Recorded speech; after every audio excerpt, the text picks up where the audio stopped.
Hello সবাই, কেমন আছো বলো। আমি তনুশ্রী তোমাদের সামনে নিয়ে চলে এলাম আবারও একটা নতুন ভিডিও, নতুন দেখতে পাচ্ছ। এখন কিন্তু দুপুরবেলা কী কী রান্না করেছি সেটা তোমাদের সাথে আগে শেয়ার করি। দেখো, এখানে হচ্ছে বিটকপি আর পেঁয়াজ কলি ভাজা, আর ওই সাইডে ছিল সকালবেলা আলু ভাজা করেছিলাম, সেই আলু ভাজা একটু বেশি হয়েছিল, সেটা ওখানে ছিল। আর একটা তরকারি ছিল, এই যে দেখো বাঁধাকপি, শুধু আলু বাঁধাকপি টমেটো দিয়ে বানানো, এতে কোনো চিংড়ি মাছ নেই, যে শুধুভাবে বানানো নিরামিষ, বেশ ভালোই লাগে খেতে। শীতের সময় এখন ফুলকপি বাঁধাকপি তো হতেই রয়েছে। আর এখানে রয়েছে ডিম, দেখতে পাচ্ছ ডিমের ঝাল হয়েছে। আপাতত আজকের এই পর্যন্ত রান্না ছিল। যেহেতু টোনাটুনির সংসার আজকে, আমরা দুজনেই বাড়িতে রয়েছি। আগের ভিডিওতে দেখেছো যে মা চলে গেছে গঙ্গাসাগর, আর দেওরও বাড়িতে নেই, আমরা দুজনেই রয়েছি, টোনা আর টুনি। টোনাটুনির একটা ছানা রয়েছে, তবে সে আছে স্কুলে। দেখতে পাচ্ছ হাঁড়ির খোলে ভাত পড়ে রয়েছে, দুইজনে খাবো, আর কতটা বা ভাত লাগে। তো দেখো, এখানে দুটো থালার মধ্যে আমি আর কি ভাত বেড়ে নিয়েছি, আমরা দুইজনে খাবো। এখন দুইজনে খাবো, তার জন্য এই যে ভাত দেখো সুন্দরভাবে বেড়ে গুছিয়ে নিয়েছি। ভাত, বিটকপি ভাজা, আলু ভাজা, বাঁধাকপি থালাতে নিয়ে নিয়েছি, আর ডিম কারিটা সাথে নিয়ে নিয়েছি। হ্যাঁ, বলতেই পারো দুইজনে যদি খাবে 4টে ডিম কেন, 4টে ডিম আছে এখানে। ছেলেটা তো পছন্দ করে, ছেলেটা খাবে। আর তো আমার বস রান টান করে নিয়ে, আর এই যে দেখো খেতে বসে গেছে। ওর প্রচণ্ড ঠান্ডা লেগেছে, তার কারণ সবে অসুস্থ ছিল, সেখান থেকে ঠেলে উঠেছে, যার জন্য ওর খুব ঠান্ডা লেগেছে। তা আমি বলছিলাম দেখো আমাদের টোনাটুনির সংসার, আর তাই বলছে যে এত রকম রান্না করেছো, দুইজনে খাবো, একরকম করলে তো হয়ে যেত। তো যাই হোক, একরকম তরকারি দিয়ে ঠিক খেয়ে হয় না, আর একরকম তরকারি ঠিক হয় না, হতে হতে দুটো তিনটে করে হয়ে যায়। দেখো আমরা দুই টোনাটুনি, দেখেছো ছানা রয়েছে, ছানা আছে স্কুলে। তা আমরা এখন দুইজনে খাচ্ছি, আর খুব মানে ইয়ার্কি ফেলেও মারছি আর কি, হাসাহাসি করে। আর এই যে আমাদের আরেকজন অতিথি, এই হচ্ছে এই বিড়াল বলো কাক বলো, আমাদের অপেক্ষায় থাকে যে কখন ভাত দেবো। এই বিড়ালটা ঠিক দুপুর 12টা সাড়ে 12টা থেকে এসে বসে থাকে যে ভাত দিলে খাবে। তাই এই যে আজকে নিরামিষ রান্না হয়েছে, যেহেতু মানে মাছ চিংড়ি হয়নি কিছু, তাই বিড়ালটাও খেতে চাইছিল না। দেখো কীভাবে শুধু তাকিয়ে আছে।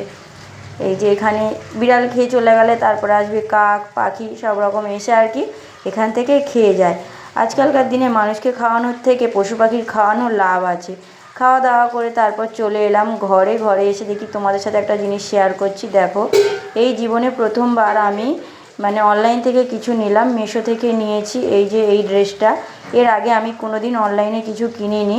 আমার বর কেনে, ওর দোকানের প্রয়োজনীয় জিনিস কেনে, কিন্তু ড্রেস কোনো দিন কেনেনি, বা ওর পছন্দ হয় না যে কি বলতে কি আসবে। তো যাই হোক, আমি এটা ঘাঁটতে ঘাঁটতে এটা পছন্দ হয়েছিল, তাই আমি অর্ডার করেছিলাম, ওকে বলেই অর্ডার করেছিলাম, না বলে না। তো ড্রেসটা এসছে খুব সুন্দর, মানে যেমন অর্ডার করেছিলাম তেমনই এসছে, খুব পছন্দ হলো। কিন্তু দেখো ড্রেসটা কেমন হয়েছে অবশ্যই কিন্তু জানাবে তোমরা কমেন্ট করে। দেখো তো, কিন্তু দোষের মধ্যে ড্রেসটা না অনেক বড় হয়ে গেছে। আমি বাইরে থেকে কিনি ডবল এক্সেল, মানে সব সাইজ তো আর সমান হয় না, তো সেই মতো ডবল এক্সেলই আমি অর্ডার করেছিলাম, কিন্তু আমার গায়ে এতটা বড় হয়েছে, মারার পরেও ভালো লাগবে না। তো সব কিছুই ঠিক ছিল, প্যান্টটাও যেমন সুন্দর, ওড়নাটাও দেখো কত সুন্দর, অল ওভার কাজ করা, পুরোটাই কাজ করা। তো যার জন্য খুব পছন্দ হলো ড্রেসটা। কিন্তু দোষের মধ্যে চলো ড্রেসটা আমি পরে তোমাদের সামনে চলে এলাম। দেখো, দেখতে পাচ্ছ ড্রেসটা পরে চলে এসেছি, কিন্তু কতটা বড় দেখো। এটাই বরকে দেখাচ্ছিলাম যে হাওয়ায় কি উড়ে যাব, মানে ভিতরে আরেকজন ঢুকে যাবে এরকম একটা। তা জিজ্ঞেস করছিল মারলে কি ঠিক হবে, কিন্তু ড্রেসটা মারার পরে অতটা ভালো লাগবে না, তাই অনেকটা করে মারতে হবে। তাই আর মারার চিন্তা ভাবনা না করে ও এক্সচেঞ্জ করার জন্য আর কি ফোনে সব কিছু করে ফেলেছে। তাই আমাকে বলল ভাঁজ করে ফেলো, প্যাকেটে যেমন ছিল তেমনভাবে প্যাকেটেই ঢুকিয়ে দাও। এটাকে দেখো আমি এই যে ভাঁজ করতে রয়েছি, ভাঁজ করে এবার প্যাকেটের মধ্যে রেখে দেব, কারণ এটা আমি পরবো না, এটা সেলাই করলেও অতটা ভালো লাগবে না, তাই এটাকে চেঞ্জ করা হবে। তার জন্য এখানে আমি ভাঁজ করে ফেলছি। দেখো যেমন ভাঁজ ছিল, ভাঁজে ভাঁজে ভাঁজ করার চেষ্টা করছি। তাই ও বলছে কি হচ্ছে না, একটু ছোট বড় হয়ে যাচ্ছে, তো যেমন হোক করে নিয়ে এই যে ভাঁজ করে ফেললাম। ভাঁজ হয়ে গেছে। এই যে দেখো ডবল এক্সেল অর্ডার করেছি আমি, কিন্তু বাইরে থেকে ডবল এক্সেলই কিনি, এক্সেল জামা আমার গায়ে হয় না। তো যাই হোক, এই যে তো এটা অনেকটাই বড় হয়ে গেছে, যার জন্য সেলাই করতে মানে আর পরবো না, এটাকে চেঞ্জ করব, সেলাই করলেও ভালো লাগবে না। তো বন্ধুরা ভিডিওটা আমি এখানেই শেষ করছি। তোমরা কে কোথা থেকে ভিডিওটা দেখছো অবশ্যই লাইক কমেন্ট শেয়ার করো ও সাবস্ক্রাইব করে দিও। ভিডিওটা ভালো লাগলে অবশ্যই সাথে থেকো, পাশে থেকো। আর এই যে টোনাটুনির ছানা স্কুল থেকে চলে এসেছে, এসে ওই এখন বায়না জুড়েছে আমার জন্য ড্রেস কই। তো যাই হোক বন্ধুরা, এখানে এই ভিডিওটা শেষ করলাম। তোমরা সবাই সুস্থ থেকো, ভালো থেকো, সাথে থেকো, পাশে থেকো। ধন্যবাদ বন্ধুরা।